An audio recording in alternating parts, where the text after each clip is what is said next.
In Chapter 5, we will study anti-anginal drugs. Anti-anginal drugs have one purpose, not only to fight angina, but certainly to prevent our patients from developing the irreversible injury to their heart muscle, the myocardial infarction. This chapter really will deal primarily with nitrates, particularly the drug nitroglycerin. We know that angina is the actual principal syndrome of ischemic heart disease. Really, the majority of patients present with what we call stable or exercise-induced or classic angina. The etiology of this disease that affects the coronary vasculature is atherosclerosis of the vessel and potential occlusion because of a superimposed thrombus to the atheroma plaque.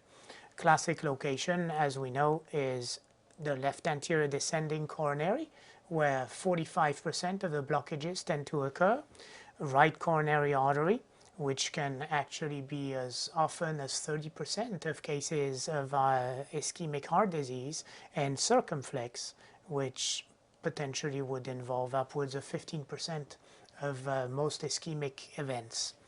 Another possibility for angina is vasospastic or variant angina.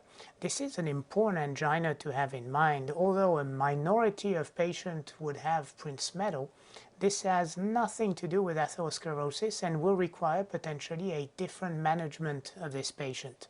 Prince-Metal is really a reversible decrease in coronary blood flow secondary to a coronary vasospasm.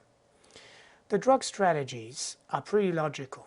Let's increase oxygen delivery by decreasing vasospasm. Drugs that dilate well coronaries could include nitrates, calcium channel blockers, or let's simply allow our heart to function at a lower metabolic rate. Let's decrease its oxygen requirement so it becomes more resilient to hypoxic injury. Best job to decrease oxygen requirement of a muscle is to use drugs that decrease its workload.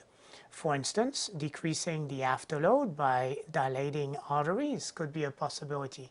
Only problem with this approach, the potential that hypotension could result in a reflex tachycardia. So reflex tachycardias would have to be prevented by the addition of a beta blocker.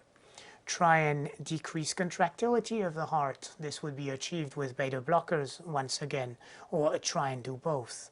Now, if beta blockers come to mind for this, nitrates also belong to that group, as we're about to see, and certainly certain calcium channel blockers would perfectly fit this scenario.